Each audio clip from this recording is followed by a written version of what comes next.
Islam has surpassed Roman Catholicism as the world's largest religion, the Vatican newspaper said Sunday. For the first time in history, we are no longer the top. Muslims have overtaken us, Monsignor Formenti said in an interview with the Vatican newspaper. He said that Catholics accounted for 17.4% of the world's population, a stable percentage, while Muslims were at 19.2%.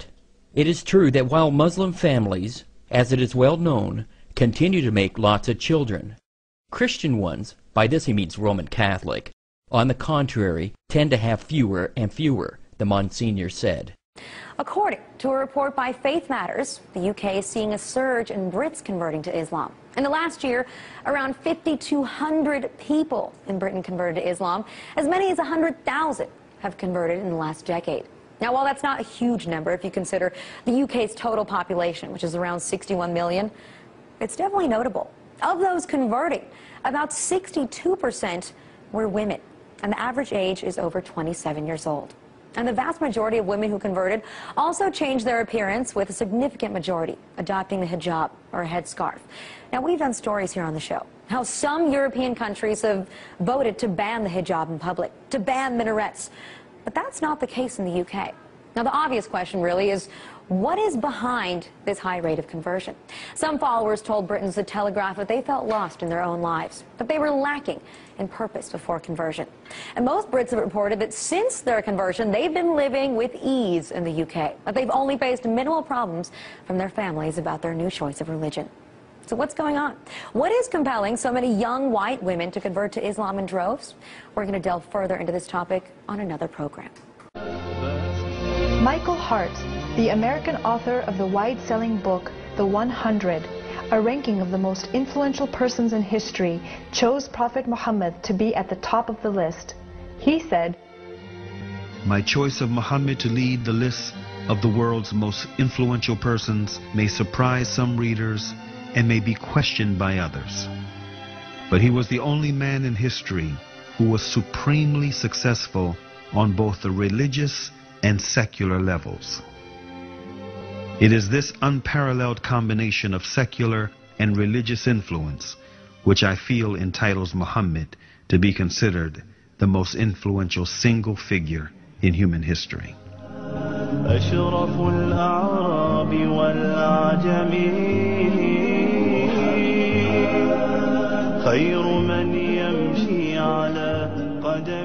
Many international intellectuals were impressed with Prophet Muhammad's personal qualities and expressed it in their writings. Lamartine, the famous French historian, in his book The History of the Turks, said about Prophet Muhammad, "If greatness of purpose, smallness of means, and outstanding results are the three criteria of human genius, who could dare to compare any great man in modern history with Muhammad?"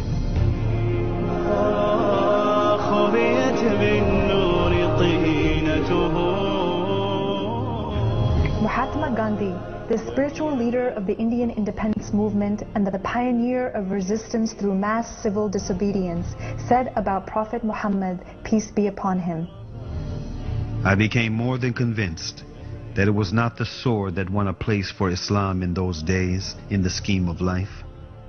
It was the rigid simplicity, the utter self-effacement of the Prophet, the scrupulous regard for pledges, his intense devotion to his friends and followers, his intrepidity, his fearlessness, his absolute trust in God and in his own mission."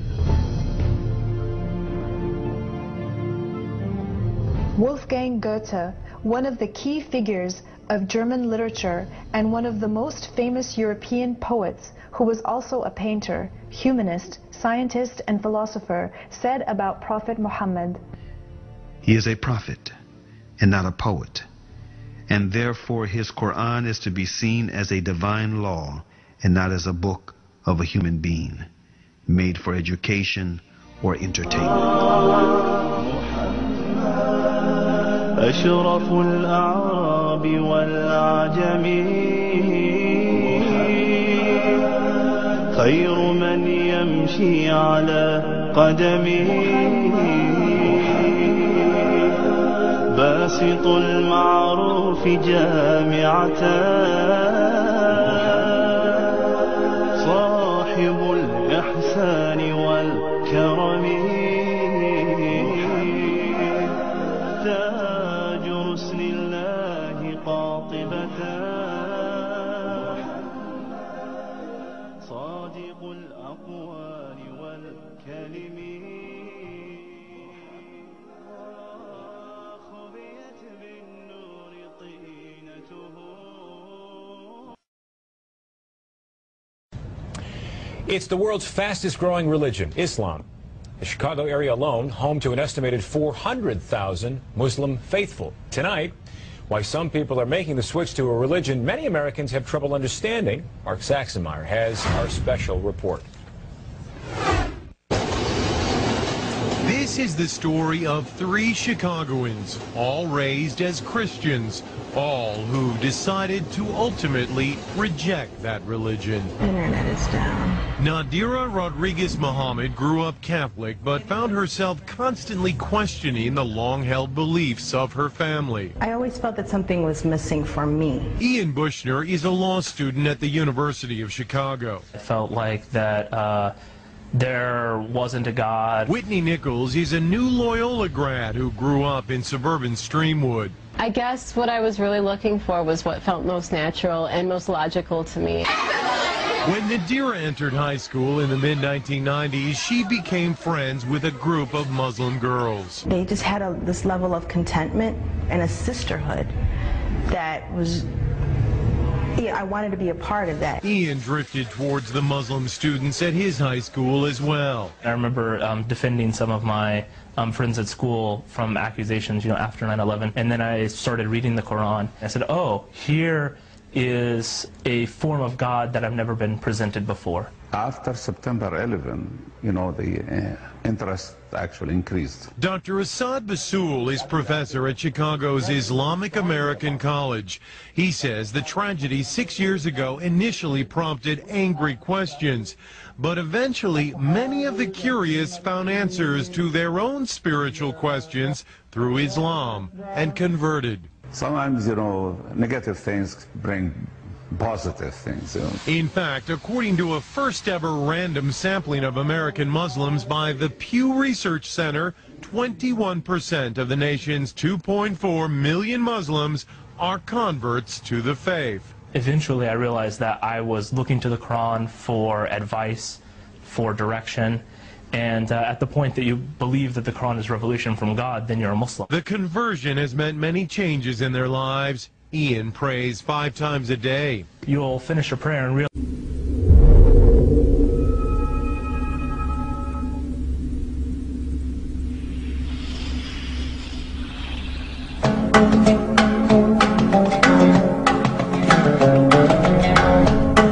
According to research, in order for a culture to maintain itself for more than 25 years, there must be a fertility rate of 2.11 children per family. With anything less, the culture will decline. Historically, no culture has ever reversed a 1.9 fertility rate. A rate of 1.3, impossible to reverse, because it would take 80 to 100 years to correct itself, and there is no economic model that can sustain a culture during that time.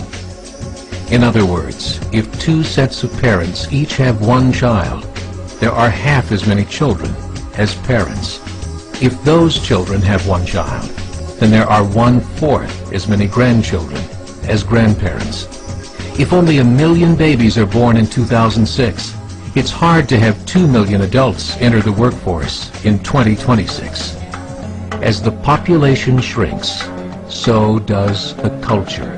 As of 2007, the fertility rate in France was 1.8, England 1.6, Greece 1.3, Germany 1.3, Italy 1.2, Spain 1.1.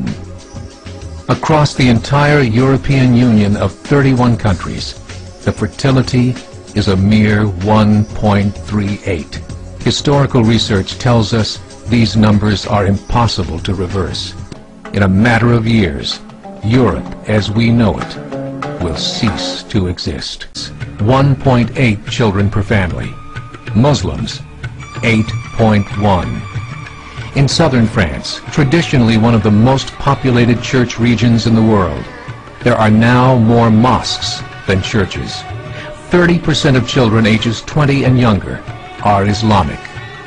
In the larger cities such as Nice, Marseille, and Paris, that number has grown to 45%. By 2027, 1 in 5 Frenchmen will be Muslim. In just 39 years, France will be an Islamic republic. In the last 30 years, the Muslim population of Great Britain rose from 82,000 to 2.5 million, a 30-fold increase. There are over 1,000 mosques, many of them former churches. In the Netherlands, 50% of all newborns are Muslim, and in only 15 years, half of the population of the Netherlands will be Muslim. In Russia, there are over 23 million Muslims. That's 1 out of 5 Russians.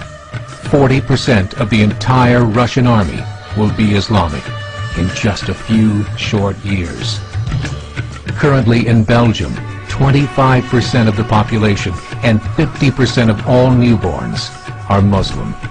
The government of Belgium has stated 1/3 of all European children will be born to Muslim families by 2025, just 17 years away. The German government, the first to talk about this publicly, recently released a statement saying, "The fall in the German population can no longer be stopped. Its downward spiral is no longer reversible. It will be a Muslim state by the year 2050. It's 1 p.m. in Mission Viejo, California, when Angela Collins answers the call to prayer. It's her second prayer of the day, and following custom, she'll pray 3 more times before the day is done. Now I have this belief, and I love my belief, so I have to respect it and follow the rules. The rules are not easy to follow. Angela is Muslim. She has been for almost 5 years. Raised Catholic, she learned about Islam after meeting Muslims while traveling overseas. She converted just 2 months after September 11th, a time when the war on terror was almost synonymous with a war on radical Islam. I saw a very dark persona of Muslims in general to Americans, and I realized it was so far removed from my actual experience abroad that people had to know, this is not who they are. This is not how they are. There are an estimated 1.3 billion Muslims worldwide, and most are not Arabs. Here in the United States, while the Muslim contingent numbers an estimated 7 to 8 million, it's growing rapidly. 20,000 new converts each year, 4 times as many women as men. In the Quran, it says that women were created independently of Adam, that Eve was an independent creation of God's. And so for a lot of white American women, that really appeals to their sensibilities of equality, and it's very liberating for them. Maybe I'll help you cook something. Julia Roach converted to Islam after being introduced to the religion by her husband, Chris. They weren't married at the time. He is also an American. When I found out he was Muslim, I told him, I believe, right away, I will never become a Muslim. I will never cover my head. I will never be this person. So don't ever ask me to be that person. And he never did. But she did have lively discussions with him about religion. She was raised a Christian and said she converted after she was able to see past the stereotypes and learned about the values of Islam.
Nama jest nakom.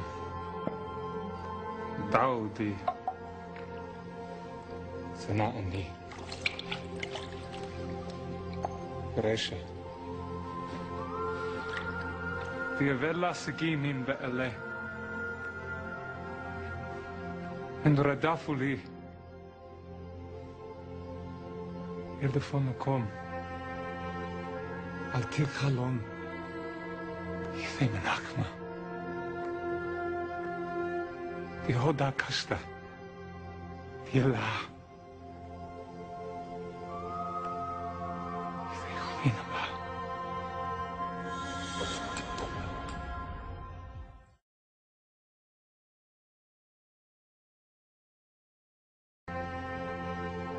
Al tikhalon.